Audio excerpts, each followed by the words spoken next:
Shalom, saudara-saudari yang dikasihi Kristus. Jumpa kita dalam renungan harian GKI Kuitang. Hari ini Senin 9 Desember 2024 bersama saya Pendeta Emeritus Arti Sembiring. Nats firman Tuhan menjadi landasan renungan kita terambil dari kitab Kejadian. Kejadian pasal 22 ayat 2. Demikian firman Tuhan ini. Firman-Nya, ambillah Ishak anakmu satu-satunya yang engkau kasihi. Pergilah ke tanah Moria dan persembahkanlah dia di sana sebagai kurban bakaran pada salah satu gunung yang akan kuberitahukan kepadamu. Demikianlah firman Tuhan ini. Berbahagialah kita yang mendengar firman Tuhan dan yang melaksanakannya. Amin. Dari ayat ini, tema kita atau pokok percakapan kita tentang Gunung Moria. Gunung Moria. Saudara-saudari yang dikasihi Kristus, melawan lupa. Kali ini kita segarkan ingatan kita dan wawasan kita dan memaknai tentang Gunung Moria untuk keteguhan iman kita. Secara sederhana, tanah Moria di salah satu gunungnya tempat yang ditunjuk Allah agar Abraham mempersembahkan Ishak anak satu-satunya. Pada saat itu Sarah, ibu anak itu masih ada, tetapi dia tidak ikut tinggal di kemah. Abraham sebagai nomaden berpindah-pindah telah mendirikan kemahnya di Mamre di daerah Hebron. Daerah Hebron ini sampai sekarang masih ada. Saudara-saudari, beberapa peristiwa penting dihadapi Abraham di Mamre ini. Antara lain, disitulah dia mengambil Hagar menjadi istrinya atas usul Sarah. Ismail lahir dan pertama tanda sunat diperintahkan Tuhan. Akhirnya Hagar dan Ismail disuruh pergi meninggalkan Abraham. Berikutnya, malaikat Tuhan menemui Abraham untuk meneguhkan janji kelahiran anak bagi Abraham. Berikutnya, malaikat Tuhan menemui Abraham untuk memberitahukan satu rencana, yaitu rencana pembinasaan Sodom dan Gomora. Doa Abraham semasa dia tinggal di Mamre ini untuk keselamatan Sodom dan Gomora, tetapi tidak memenuhi syarat seperti yang diminta Abraham sendiri. Abimelekh, raja negeri Gerar, mengadakan perjanjian untuk saling tidak menyerang.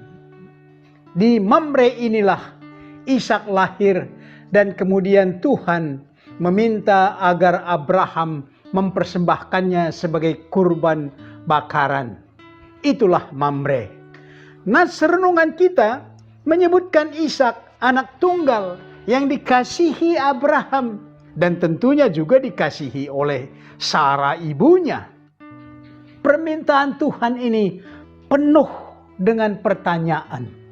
Tetapi justru melalui permintaan Tuhan ini iman Abraham diuji. Atas permintaan ini dipertanyakan bagaimana janji Tuhan bahwa Abraham dijanjikan akan menjadi bangsa yang besar, sedangkan Abraham dan Sarah istrinya sudah tua. Dengan iman yang teguh, Abraham memenuhi permintaan Tuhan.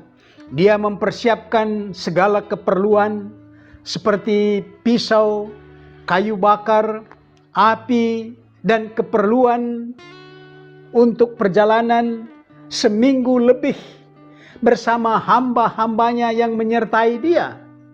Abraham siap berangkat ke tanah Moria walau dengan 1000 pertanyaan, tetapi diredam oleh iman dan ketaatannya kepada Tuhan.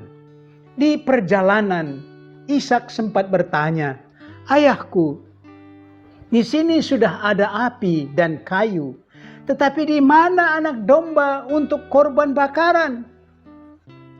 Sampailah Abraham dan Ishak di tempat Gunung Moria untuk melaksanakan permintaan Tuhan. Altar dan kayu bakar disusun oleh Abraham. Kemudian Ishak diikat layaknya seekor anak domba, siap dibaringkan di atas kayu bakar. Dengan iman dan ketaatan tanpa ragu, Abraham menghunus pisau untuk menyembelih Ishak. Dan Tuhan mencegah. Dengan demikian, terbukti iman dan ketaatan Abraham sepenuhnya kepada Tuhan. Itulah yang diharapkan dan yang mau dilihat oleh Tuhan. Cukuplah itu, selamatlah Ishak. Abraham tetap mempersembahkan kurban bakaran di Gunung Moria ini, tetapi Tuhan yang mengadakannya. Mari kita aplikasikan renungan ini dengan pokok berikut. Pertama, adakah ketaatan iman Anda kepada Tuhan yang sangat menantang Anda? Yang kedua, menurut Anda, mengapa Abraham meninggalkan hambanya yang bersama-sama dia menuju tanah Moria dan hanya dia dan Ishak saja melakukan kurban yang diminta Tuhan? Nomor 3, menurut Anda, apakah patut ujian iman seperti itu diberikan kepada Abraham?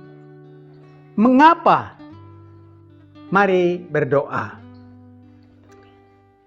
Bapa Sorgawi, kami harus belajar bahwa iman dan ketaatan kepada Tuhan lebih besar kuasanya daripada akal dan logika manusia. Kami mohon Roh Kudus mengaruniakan hikmat yang melampaui akal budi kami. Kami berdoa dalam nama Yesus Kristus. Amin.